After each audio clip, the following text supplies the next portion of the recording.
Muy bien, por favor, abran sus Biblias ahí a la carta a los Hebreos. El día de hoy, en esta mañana, seguiremos avanzando en nuestro estudio del capítulo 11 de esta carta a los Hebreos. Un capítulo que algunos han denominado como el capítulo de la fe o el capítulo de los héroes de la fe. Esta mañana seguiremos avanzando en nuestro recorrido de este capítulo 11, pero digamos que solamente daremos un pasito, porque solamente estaremos estudiando el verso 11. Hebreos capítulo 11, verso 4. Hebreos 11, verso 4. Ahora que estoy enseñándoles a manejar ahí a nuestros hijos, esto para ellos es como un regalo. Lo ven como si fuera un premio.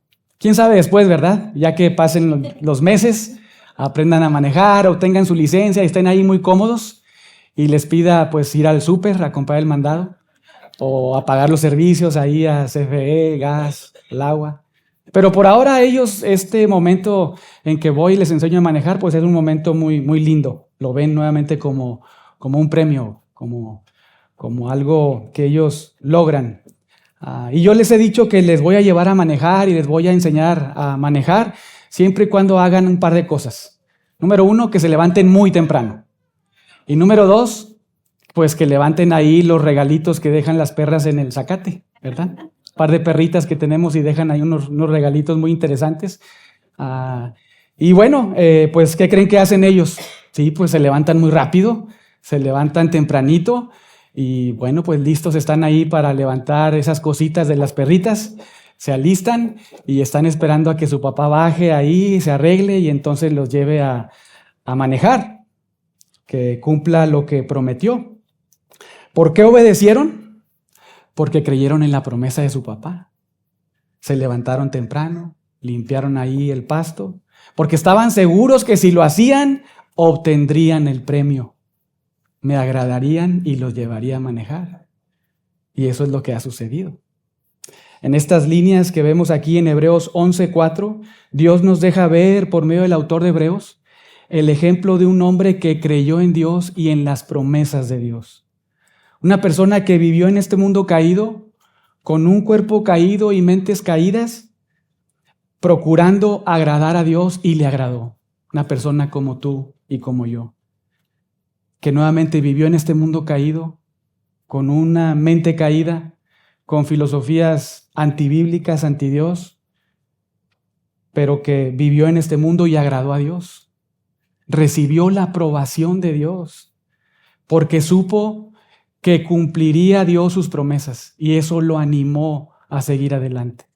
No solamente creyó intelectualmente, sino vivió a la luz de lo que él afirmaba creer. Porque entendió que el fin de la fe, hermanos, es agradar a Dios. Es agradar a Dios. Porque, vean el 6, sin fe es imposible agradar a Dios.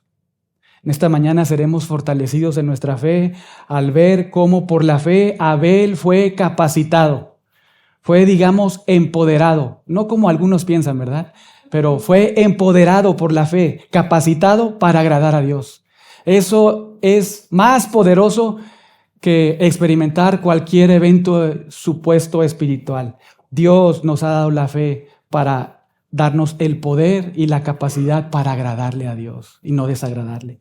Y esto lo estudiaremos en esta mañana a través de este estudio que estaremos observando de la vida de Abel, lo cual te animará mucho a seguir su ejemplo. Te animará bastante a vivir en este mundo caído, no adoptando las filosofías de este mundo, no dándole lugar a tu corazón engañoso, sino procurando agradar a Dios, recordando su palabra, creyendo sus promesas y poniendo su palabra en práctica en esta vida. En Hebreos 11:4 observaremos que por la fe en Dios, en la palabra de Dios, en las promesas de Dios, en el Mesías de Dios, es posible, número 1, dar una mejor ofrenda a Dios. Número 2, recibir aprobación de Dios. Y número 3, testificar de Dios aún estando muertos. Pero vean sus Biblias ahí y leamos todo el verso para tenerlo en nuestra mente. Verso 4, Hebreos 11:4. Por la fe Abel ofreció a Dios más excelente sacrificio que Caín, por lo cual alcanzó testimonio de que era justo, dando Dios testimonio de sus ofrendas, y muerto, aún habla por ella. El autor, no sé si lo notaron, pero comienza a enlistarnos a una serie de personas conocidas por muchos como los héroes de la fe. Vean ahí el verso 4, comienza con un personaje, ¿verdad? Con Abel, por la fe. Abel es el primero de la lista. Y de manera muy interesante, su lista no la comienza con dos personas que vivieron antes de Abel. ¿Quiénes fueron? Adán y Eva, ¿verdad? No comienza con ellos, los dos primeros seres humanos en toda la historia de la humanidad. Comienza con Abel. Y quizá alguno se pregunte, ¿por qué no pone en la lista a Adán y Eva? ¿Será acaso que no fueron salvos porque no tuvieron fe y por eso no están en la lista? ¿O acaso pudieron ellos acercarse a Dios, no por fe, sino por méritos propios, y entonces alcanzar el favor de Dios? Esto último, como algunos piensan, que en el Antiguo Testamento, o mejor dicho, ahí en la época patriarcal o en la época del Antiguo Pacto, las personas podían ser salvas, podían acercarse a Dios por la obediencia a la ley. Pero ¿será esto correcto? ¿Será esto cierto? O quizá alguien pueda pensar, pues simplemente se le olvidó al autor, se le pasó y pues comenzó ahí con Abel. No lo creo. Nuestro autor conocía muy bien su Biblia. Conocía muy bien la Biblia que tenía en sus manos en ese momento. Quizá hasta mucho mejor que nosotros, porque lo podemos ver y lo hemos visto a lo largo de la carta a los Hebreos. El autor de Hebreos cita aproximadamente entre 38 y 40 veces el Antiguo Testamento. Lo trae a su argumentación. Pero además, porque aquí en Hebreos 11:4 nos ofrece, escuchen bien, nos ofrece una especie de comentario, Biblia comentada de Génesis 4. ¿Por qué le digo esto? Porque allá en Génesis 4, y lo vamos a estudiar, no se nos dice como acá en Hebreos 11:4 que Abel ofreció un más excelente o mejor sacrificio que Caín. Ni tampoco se menciona allá en Génesis 4, como sí se menciona aquí en Hebreos 11:4, que Abel fue declarado justo por Dios. Eso nada más lo encontramos aquí en Hebreos, cuando nuestro autor desarrolla en su argumentación todo lo que está aquí escribiendo y además añade información. No es que contradiga lo que Dios reveló, no es que espiritualice lo que está allá, sino añade más información. Entonces, para responder a estas preguntas y entender mejor Hebreos 11:4, necesitamos ir ahí a Génesis capítulo 4, así que vayan para allá. Génesis capítulo 4, vamos a estar ahí unos minutos. Génesis capítulo 4. Pero antes demos unos pasos hacia atrás, pensemos un poco y tratemos de entender primero por qué Adán y Eva no son mencionados por el autor de Hebreos ahí en su lista. Recordemos un poco lo que encontramos antes de Génesis 4. Y alguno dirá, bueno, pues está Génesis 1, 2 y 3. Pues sí, ¿verdad? Pero recordemos un poco la narrativa. En los capítulos 1 y 2 de Génesis, ahí tenemos el relato de la creación. Muy bien, relato de la creación. Ahí tenemos en estos primeros 2 capítulos. Dios termina de crear todo en el 6º día y Moisés nos dice ahí, vean el verso 31, capítulo 1, verso 31, que todo era bueno en gran manera. Adán y Eva disfrutaban de una relación personal con Dios. Disfrutaban de una relación muy íntima con Dios.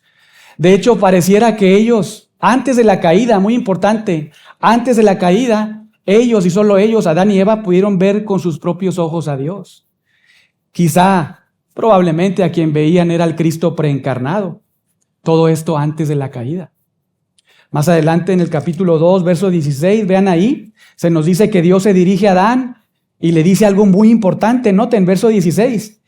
Y mandó Yahweh Dios al hombre diciendo, de todo árbol del huerto podrás comer, mas del árbol de la ciencia del bien y del mal no comerás, porque el día que de él comieres, ciertamente morirás.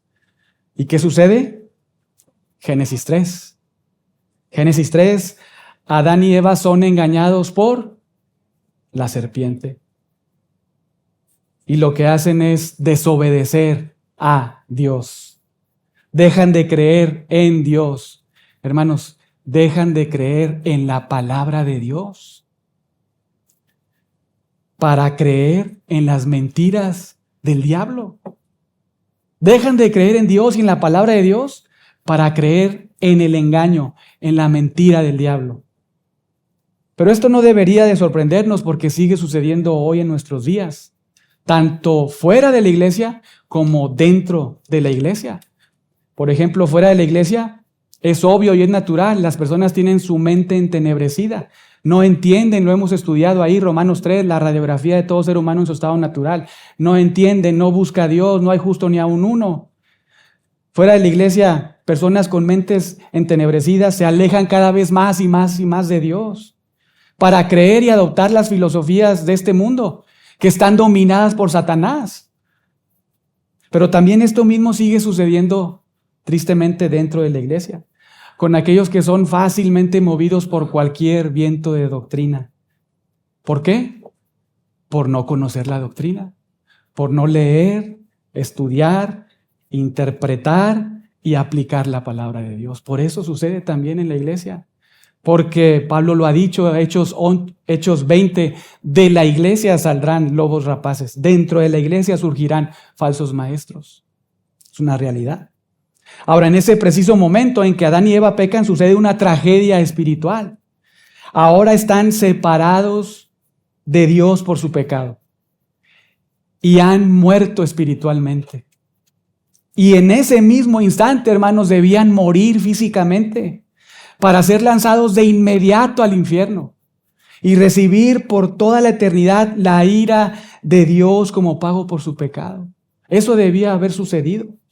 De hecho, ellos lo entendieron muy bien, porque cuando Dios llama a Adán y lo confronta, vean lo que le responde a Adán, capítulo 3, verso 10. Vean ahí. Oí tu voz en el desierto y tuve miedo, porque estaba desnudo y me escondí. ¿Por qué es que tuvo miedo Adán y Eva, obvio, estando ahí con él? ¿Por qué es que tuvieron miedo? Porque recordaron cuál era la consecuencia de desobediencia a Dios. Porque en ese mismo instante sabían y entendían que ahora estaban separados de Dios, muertos espiritualmente.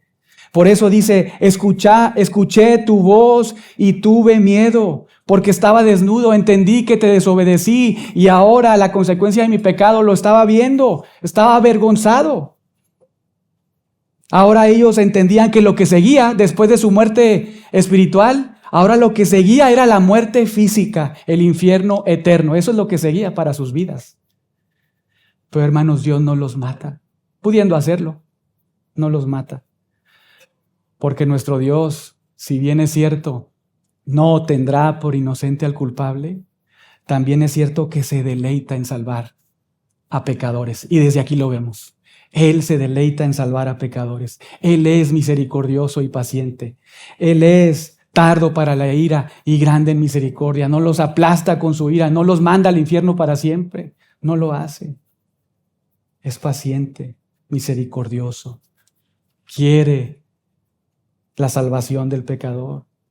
Y si tú estás aquí en esta mañana y no has venido en arrepentimiento y en fe a Jesucristo para reconocerle como tu Señor y Salvador, porque sigues aferrado a tu pecado, sigues amando tu pecado, sigues amando tu caminar alejado de Dios, amándolos y practicándolos esos pecados continuamente, debes saber que no es por casualidad que tú estés viviendo en este mundo, en el mundo de Dios. No es casualidad que estés incluso hoy aquí en esta mañana. No, es por pura gracia que Dios aún no te ha matado y lanzado al infierno. Y la razón es porque Dios es paciente. Primera de Timoteo 2:4, porque Él desea la salvación de pecadores, de hombres. Ezequiel 33:11, Él no desea la muerte del impío. No desea tu muerte si no te has arrepentido. Él no desea eso. Ezequiel 33:11, sino que el impío se arrepienta y se vuelva a Él. Pero ten cuidado, porque si estás viniendo domingo tras domingo, tras domingo, tras domingo, escuchando la palabra de Dios, el evangelio de Dios, a Jesucristo proclamado, ten cuidado, porque la ira de Dios de pronto se inflama. Salmo 2:12. Nuestro Dios que se deleita en salvar, que pone reyes y quita reyes, Daniel 2:21, también es el Dios soberano que da la vida y quita la vida, 1 Samuel 2:6. Y si te mata sin que te hayas arrepentido, escucha bien, tú que estás aquí y no te has arrepentido, no has creído en Jesús. Si te mata y no te has arrepentido, sufrirás su ira sin excepción. Pero hoy es el día de salvación. Hoy es el día de salvación. No dejes pasar más el tiempo. Corre a Cristo. Cree en Cristo para ser salvado de Cristo, porque Él vendrá por segunda vez. No para nacer en un pesebre, sino vendrá como juez a juzgar a todas las naciones. Y ya no habrá escapatoria. Vendrá como poderoso juez y rey. Pero regresando ahí con Adán y Eva, una vez que pecan y mueren espiritualmente y merecen morir en el instante, ser lanzados ahí al castigo, Dios no lo hace, no los mata, sino que ofrece una solución. Ese es el corazón de nuestro Dios. Ese es el carácter de nuestro Dios. No los aplasta, no los mata, sino que ofrece la solución. Incluso les da varias lecciones. Cuando ellos pecan, por ejemplo, y digamos que con sus propios méritos, ideas, intentan cubrir su desnudez, hacen algo muy particular, ¿no es cierto? Vean ahí Génesis 3:7. Ellos mismos, cuando pecan, desobedecen y descubren su desnudez, hacen algo con sus propias ideas para tratar de cubrir su desnudez, para tratar de, digamos, cubrir su pecado y que Dios les acepte nuevamente. Ellos hacen algo con sus propios méritos, con sus propias ideas. Génesis 3:7. Cosen hojas de higuera y se hacen delantales. Y lo hacen para cubrir su pecado. Pero una vez que hacen esto, Dios les deja ver que así no es como se soluciona el problema. No es por iniciativa de ellos. No es con sus inventos o sus ideas, ni tampoco con sus méritos humanos que pueden ganar el favor de Dios. Jamás fue así, jamás ha sido así y jamás será así. Por más que todas las religiones fuera del cristianismo bíblico sigan insistiendo, falsamente enseñando que podemos ganar el favor de Dios con obras, con oraciones, con mandas, con un montón de cosas, incluso participando de algunas actividades. Todo eso es un engaño que te lleva a la perdición. El único que puede solucionar el problema con Dios es Dios mismo. Y muy importante, tiene que haber derramamiento de sangre. Pues Dios tiene que cumplir su palabra como Dios verdadero que es. Tiene que cumplir su palabra de Génesis 2:17. Y Dios lo deja claro de varias maneras. Por ejemplo, ilustrando la necesidad de la muerte de un sustituto cuando mata animales y cubre los cuerpos de Adán y Eva con pieles ensangrentadas para cubrir su desnudez. Seguramente ellos pudieron y debieron haber pensado que debiera de venir alguien a ser derramado en su sangre para cubrir esta necesidad. Vean Génesis 3:21. Se nos dice que Yahweh Dios hizo al hombre y a su mujer túnicas de pieles y los vistió. Pero antes, incluso de manera contundente, Dios enseña esto de manera muy clara cuando, digamos que evangeliza a Adán y Eva. Cuando ofrece la solución. Cuando vemos ahí el protoevangelio en Génesis 3:15, vean ahí. Le dice a la serpiente, y obvio, ahí están Adán y Eva. Le dice a la serpiente y está evangelizando ahí de manera indirecta, digamos, a Adán y Eva. Le dice a la serpiente, pondré enemistad entre ti y la mujer. Habrá una enemistad. A causa del pecado, habrá una enemistad entre ti y la mujer, y entre tu simiente y la simiente suya, la simiente de la mujer. Que si leemos esto desde el original, apunta a un hombre, a un hombre. Nuevamente, pondré enemistad entre ti y la mujer, y entre ti y tu simiente, entre tu simiente y la simiente suya. Y vean, esta te herirá en la cabeza, y tú le herirás en el calcañar. Hay una tragedia espiritual, pero también hay una solución completa y radical. Y la solución no está en la mente de Adán y Eva, la solución está en la mente y en el corazón de Dios. Génesis 3:15.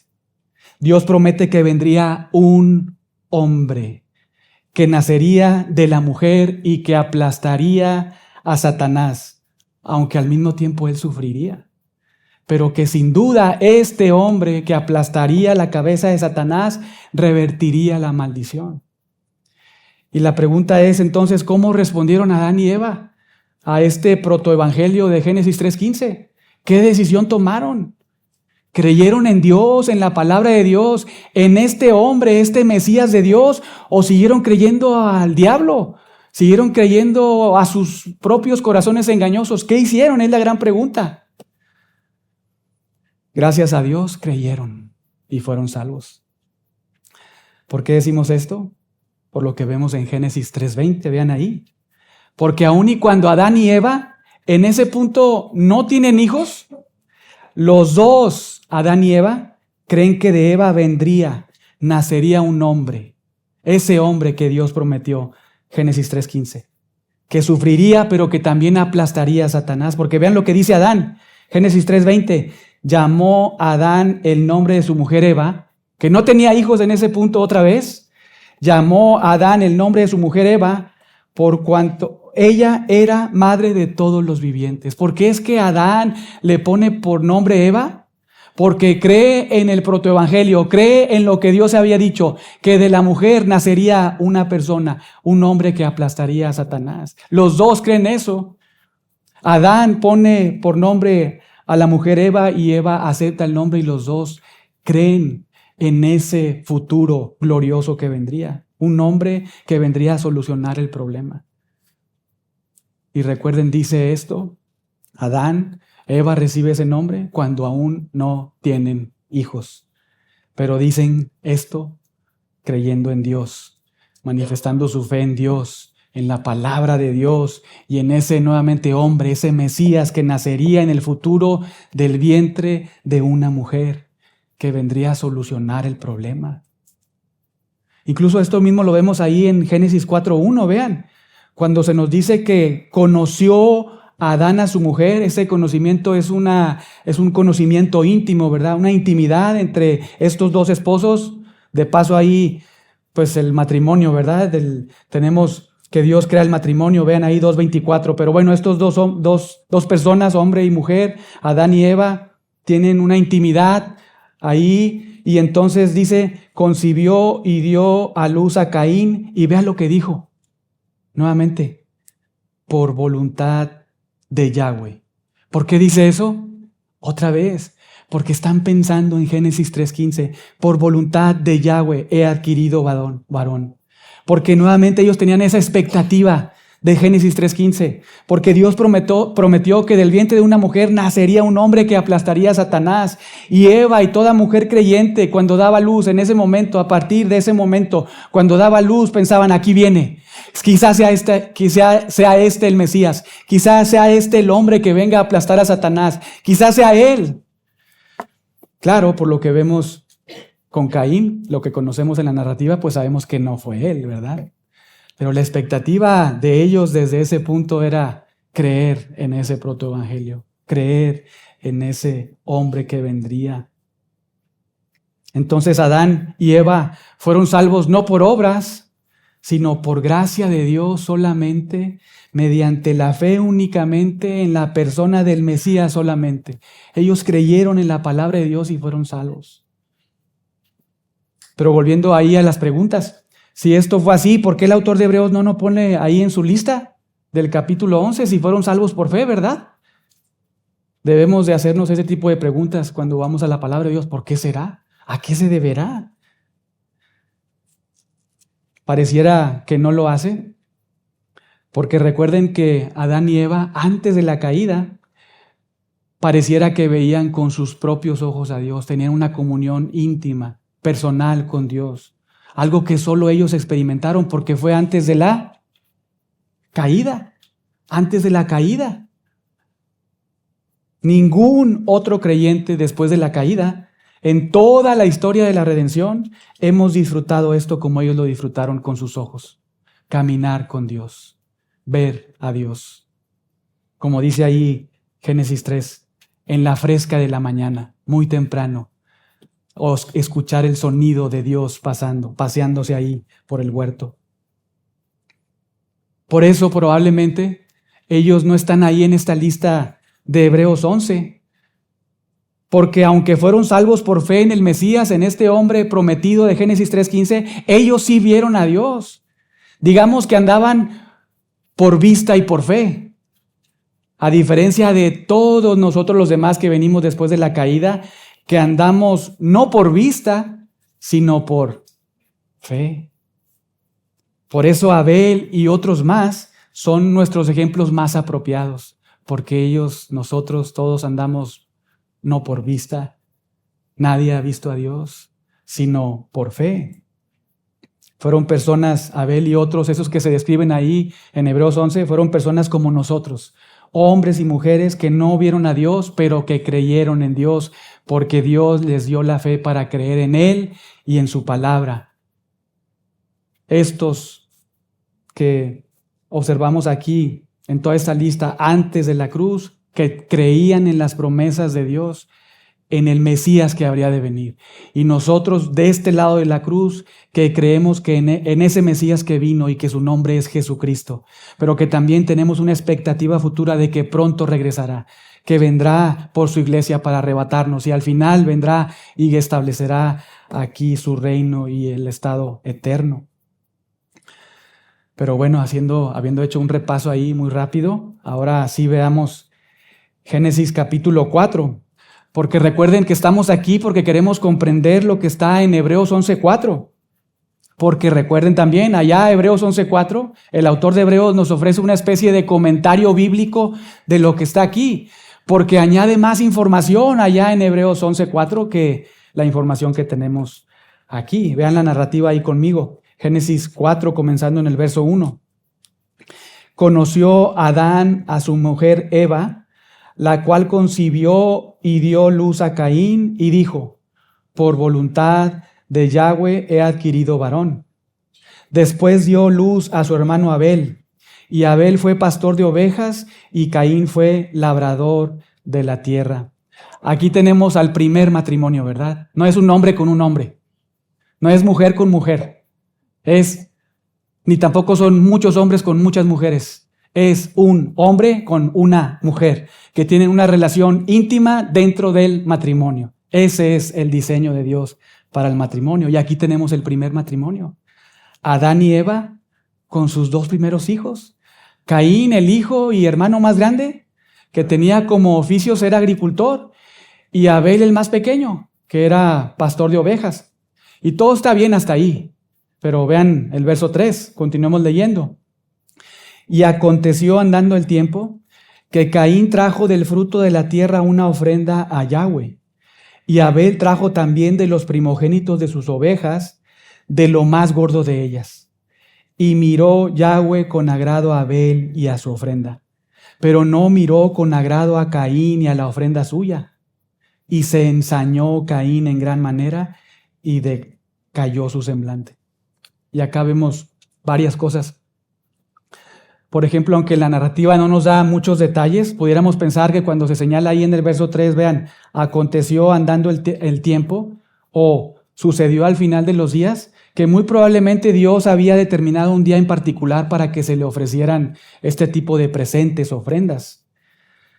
Y aunque algunos muy queridos hermanos han comentado que la razón por la que Dios se agradó de Abel y de la ofrenda de Abel y no se agradó de la ofrenda de Caín, fue porque Abel, algunos piensan, unos queridos hermanos, algunos piensan que Abel trajo a Dios lo que Dios había demandado, es decir, un animal ahí para ser matado, para que fuera derramada su sangre. Y todo esto lo afirman pensando en que lo que Dios hizo cuando Adán y Eva se cubren con pieles, ¿cómo se llaman? Hojitas, ¿verdad? Entonces Dios dice, no, así no es.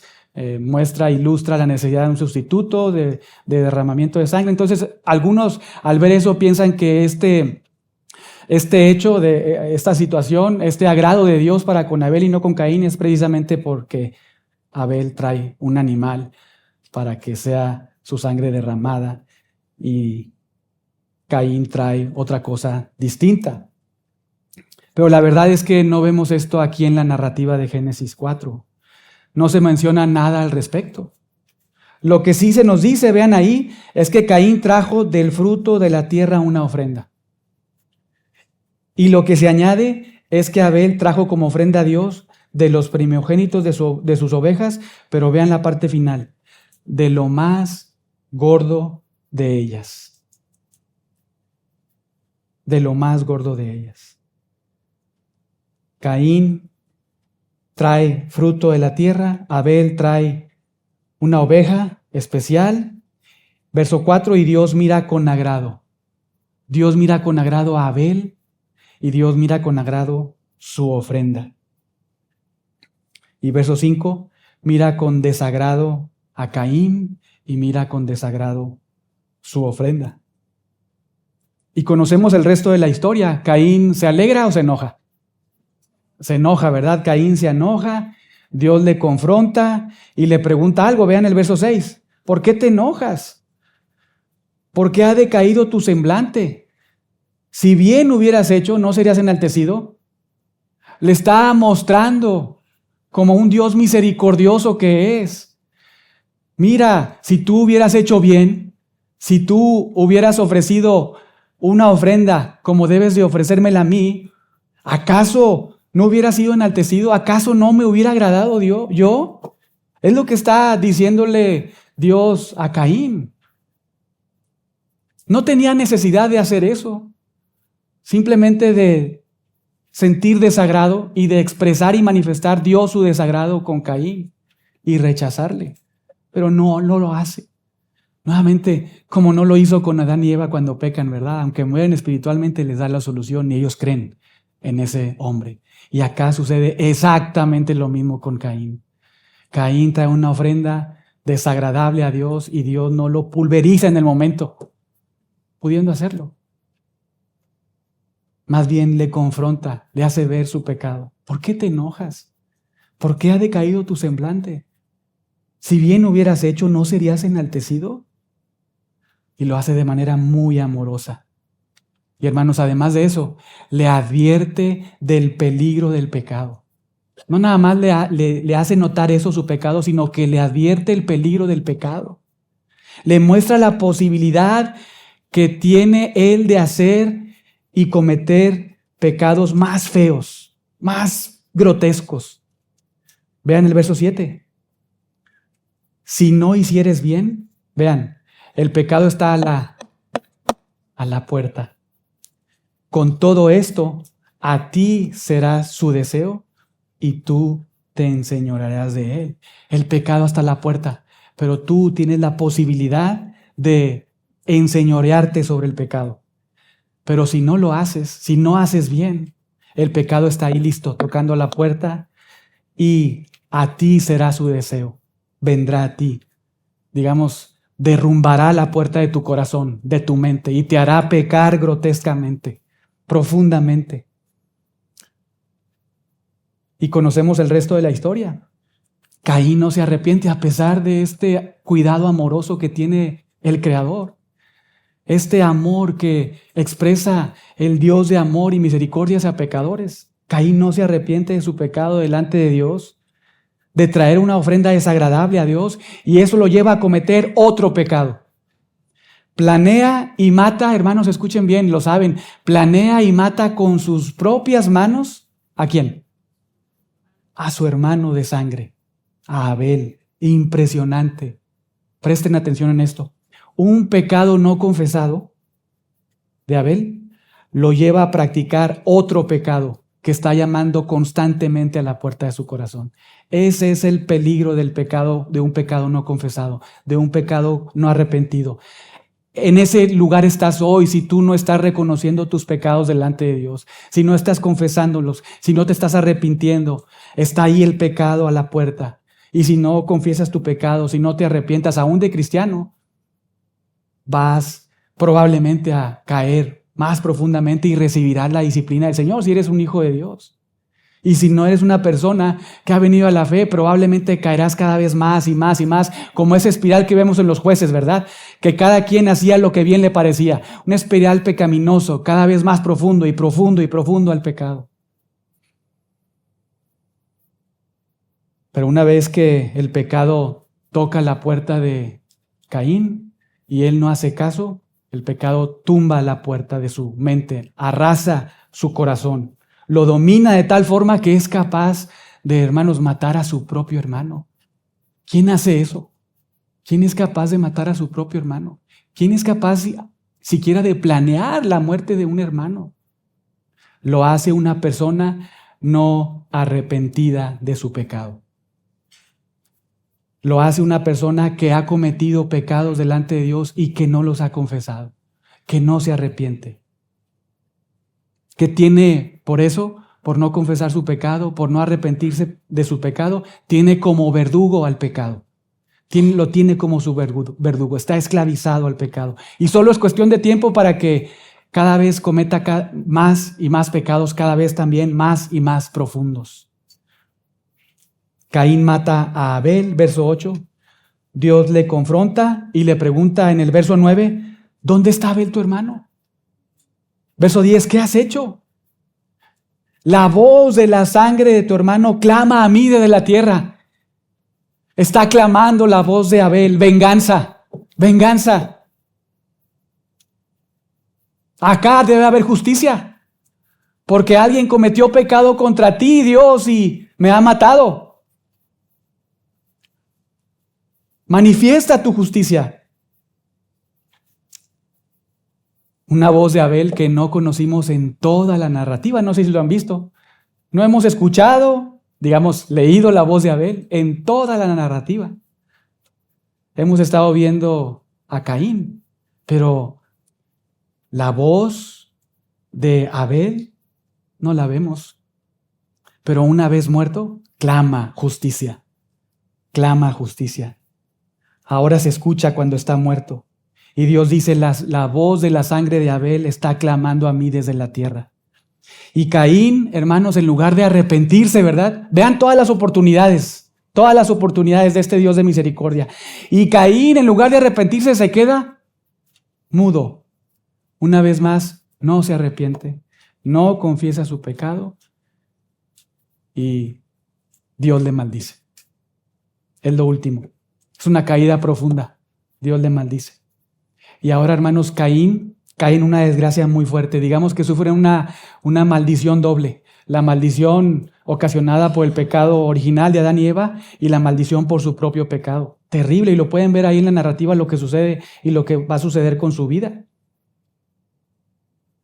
Y todo esto porque Dios se agrada con Abel y su ofrenda y no se agrada con Caín y su ofrenda.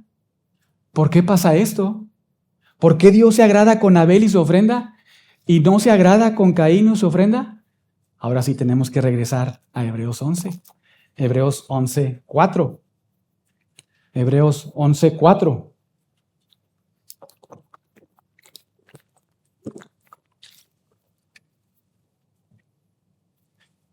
Vean cómo comienza ahí el verso 4. Por la fe, Abel. Es decir, por la certeza. Recordando un poco la definición del verso 1, ¿verdad?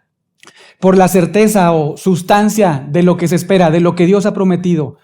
Por la certeza o sustancia de las promesas de Dios. Por la convicción o evidencia contundente en la mente de las promesas de Dios. De lo que no se ve, de lo que Dios ha prometido. Por eso, por la fe, por esta fe, dice, verso 4, Abel ofreció a Dios más excelente sacrificio que Caín.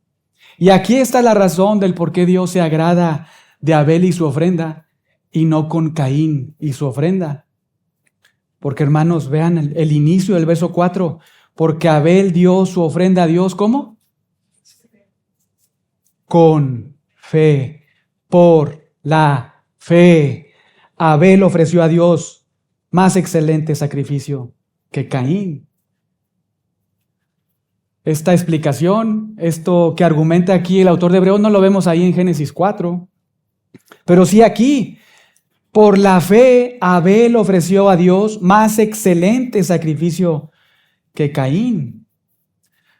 Abel da su ofrenda a Dios y Dios se agrada. No necesariamente porque llevó un animal, sino porque lo hizo con fe. Ofreció ese animal con fe. ¿Una fe en qué? Debemos de preguntarnos, ¿una fe en qué? En Génesis 3:15. Una fe en Dios y en la promesa de Dios. una fe en el protoevangelio, en el evangelio anticipado, una fe en que vendría ese hombre de la mujer, que vendría esa persona a aplastar a Satanás, a revertir la maldición, a revertir la enemistad de Dios con el hombre, de incluso hombres con hombres, de toda la maldición que afectó a toda la humanidad, a toda la tierra. Una fe, en esa fe Abel dice que ofrece a Dios una ofrenda y se agrada a Dios. Se agrada a Dios. Abel viene a Dios y da su ofrenda. Y lo hace confiando en ese hombre, en ese Mesías. Abel no trae su ofrenda confiando en él. Abel no trae su ofrenda confiando en la ofrenda, como muchos hacen, ¿verdad? Haciendo cosas porque piensan que haciendo cosas van a recibir la justicia de Dios, el ser declarados justos, el ser salvados. Pero Abel no viene así. No viene de esa manera, poniendo su fe en el animalito, poniendo fe en sus fuerzas, poniendo fe en que, Dios se va a agradar porque le traigo lo más gordo. No, él viene con la fe puesta en la palabra de Dios, en la promesa de Dios, con una expectativa futura, que vendría un hombre a revertir la maldición, que vendría a aplastar a Satanás, sí, que sufriría, pero que vendría a solucionar todo el problema, toda la situación terrible. Por eso Dios se agrada con Abel y con su ofrenda, y se desagrada con Caín y con su ofrenda, porque Caín no viene creyendo en Génesis 3:15, porque pareciera que Caín viene creyendo como Abel, Adán y Eva creyeron al coserse sus cosillas, ¿verdad? Y cubrir su desnudez y su pecado y así agradar a Dios. Pero Abel ofrece, vean ahí el verso 4, a Dios más excelente o mejor sacrificio que Caín. Y nuevamente, no necesariamente porque lo hizo con un animal y no con un fruto, sino porque lo hizo con fe en la palabra, en la promesa de Dios. Es lo que nos está enfatizando el autor desde el verso 1, incluso desde el verso 38, cuando dice, el justo vivirá por fe. Y cuando añade que nosotros no somos de los que retroceden, sino de los que tienen fe para salvación del alma. ¿Fe en qué? Fe objetiva en una persona, en Dios Jesucristo. Fe en las promesas de Dios, en este Jesucristo que vendría a dar el galardón a todos los que depositamos su fe en Él. Por la fe en Dios, en las promesas de Dios, en la palabra de Dios, en el Mesías de Dios, es posible, como lo hemos visto con Abel, dar una mejor ofrenda a Dios. Incluso darlo todo como Abel, hermanos, porque dio lo mejor, ¿verdad? No dio lo peor de sus ovejas, sino ahí vimos en Génesis 4, dio lo mejor de sus ovejas. Y recuerden, una persona cuando tenía, digamos que algo de posesiones, se reflejaba con el ganado, ¿no es cierto? Ahora puede ser de otras maneras, ¿no? Al ver ahí personas con ciertas propiedades, coches, no sé, lo que sea, casas, terrenos. Pero acá en este punto las personas tenían y se reconocía su riqueza, su capacidad económica en función a lo que tenían.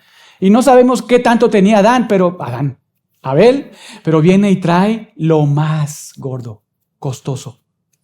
Lo que le cuesta viene y se lo trae a Dios. ¿Por qué lo hace? ¿Por qué está dispuesto a dar lo más costoso? Por la certeza que tenía en lo que se espera, por la convicción de lo que en ese momento no veía, porque había entendido, escuchado las promesas de Dios y tenía su expectativa futura en ese cumplimiento y ahora ofrecía lo mejor. Estaba dispuesto a ofrecer lo mejor a Dios. Y aunque nosotros no somos necesariamente llamados a dar cosas costosas económicas, no somos del evangelio de la prosperidad, pero sí somos llamados a dar toda nuestra vida. Jesús lo dijo de la siguiente manera, Mateo 16:24, si alguno quiere venir en pos de mí, niéguese a sí mismo, tome su cruz y sígame. Si quieres seguir a Jesús, no te costará una ovejita, te costará toda tu vida. Humillarte, estar dispuesto a seguirle a pesar de las burlas, estar dispuesto a vivir en un contexto de iglesia donde estamos rodeados de pecadores y es difícil. Estar casados ahí, aunque seamos cristianos y pues también es difícil, pero estar dispuestos a avanzar en nuestra vida cristiana. Pero vean nuevamente el verso 4, porque por la fe en Dios no solo es posible dar una mejor ofrenda, sino también recibir aprobación de Dios. Vean nuevamente el verso 4. Al inicio, por la fe Abel ofreció a Dios más excelente o mejor sacrificio que Caín. Vean, por lo cual alcanzó testimonio o aprobación es la idea. Abel alcanzó aprobación. Pero vean de qué, de que era justo, dando testimonio, otra vez la misma palabra, dando aprobación Dios de sus ofrendas. Noten el énfasis, hermanos. Abel fue aprobado por Dios. Se repite 2 veces en estas líneas. Alcanzó testimonio de que era justo, dando Dios testimonio de sus ofrendas. La marca de una fe verdadera es obediencia a Dios. Nuevamente, la marca de una fe verdadera es obediencia a Dios. Y no que Dios obedezca a nuestros pretendidos, decrétalo y obténlo, ¿verdad? No es así. La marca de una fe verdadera es obediencia a Dios y no que Dios me obedezca a mí. El fin de la fe verdadera es agradar a Dios y no agradar mis deleites, mis pasiones pervertidas. Abel lo entendió muy bien y por eso dio su ofrenda a Dios con fe. Y Dios aprobó su vida. Y hermanos, vean ahí qué es lo que hizo Dios. Aprobó su vida de tal manera que lo declaró justo. Lo declaró justo. Incluso Jesucristo mismo lo llama Abel el justo en Mateo 23:35. ¿Pero por qué será que Dios lo justificó? ¿Por la ofrenda? ¿Porque dio lo más costoso? Una vez más, no. Porque lo hizo con fe en la palabra de Dios, en el hombre que habría de venir, porque se humilló, porque digamos que pulverizó su orgullo de pretender alcanzar a Dios con sus propios méritos, como lo hizo Caín, no, sino que reconoció, entendió, afirmó intelectualmente, pero vivió también a la luz de esa vocación, de ese llamado, agradando a Dios, poniendo su fe en Dios, en la promesa de Dios, en el Mesías de Dios, y Dios lo declaró justo. Dios lo declaró justo.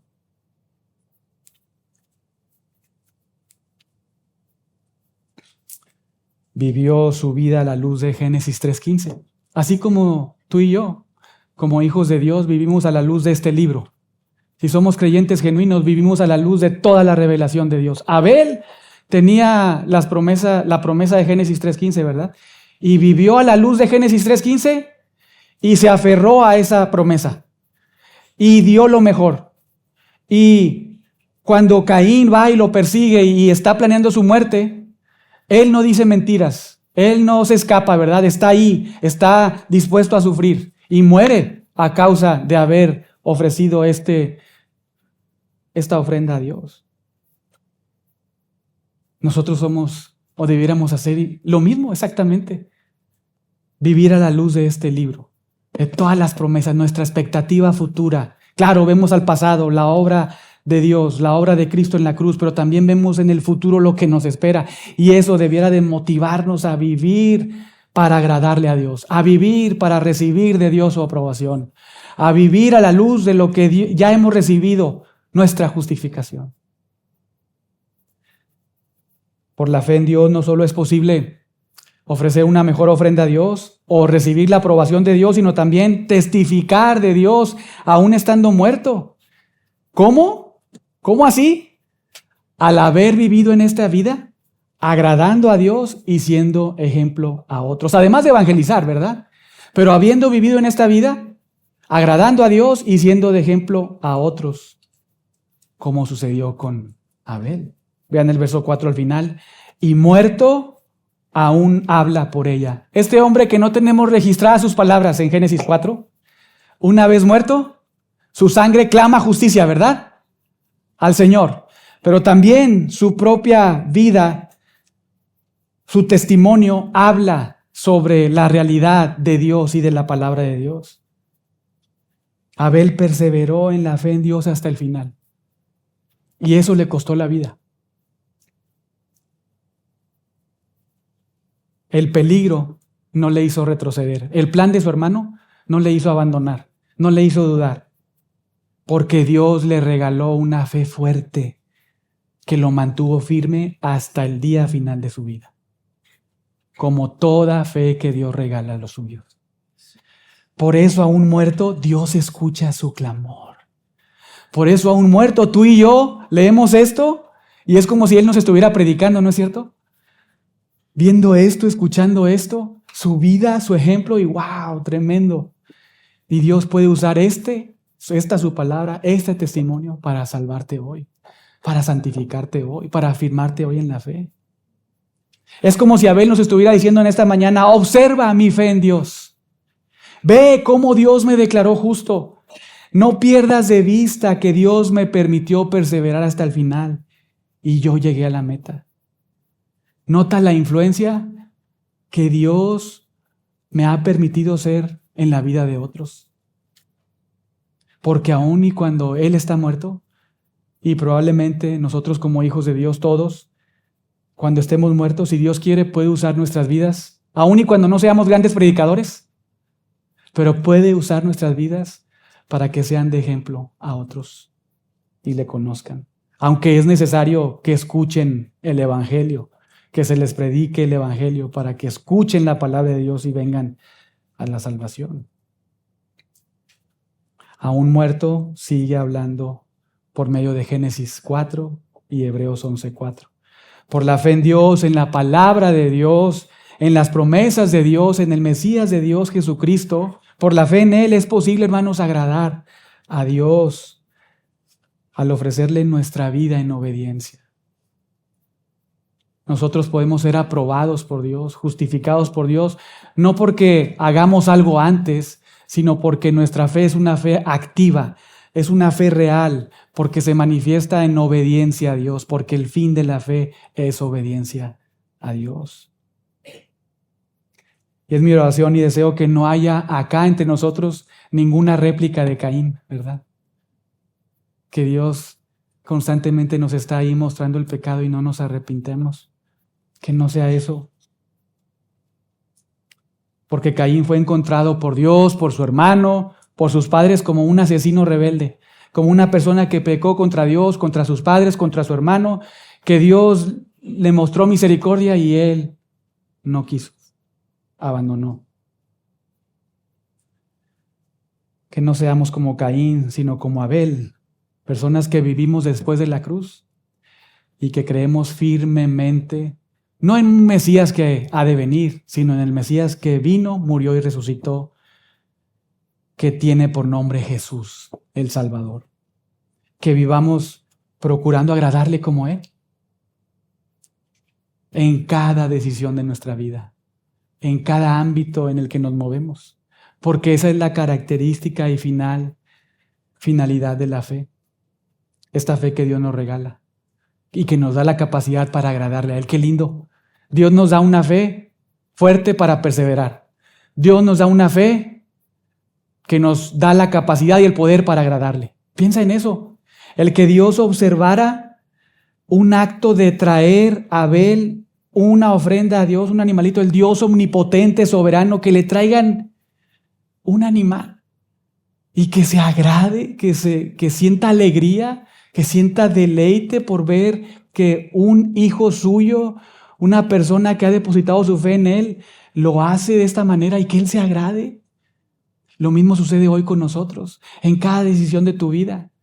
Cuando estás ahí solo en el cuarto pensando qué, viendo qué cosas, hablando qué cosas, actuando de qué manera. Cuando tú actúas en base o en función a la fe que Dios te ha dado en sus promesas, en su palabra, en lo que ha hecho Jesucristo, en lo que está por venir, ahora mismo. Entonces tú como Abel puedes actuar piadosamente y Dios agradarse de ti. ¿Por qué? Porque Él te ha capacitado. Dios te ha dado no Génesis 3:15 nada más. Te ha dado toda su palabra para que te aferres a todas sus promesas y que esto te lleve a agradar a Dios en todo lo que haces. Que el Señor nos preserve y que nosotros perseveremos. Oremos.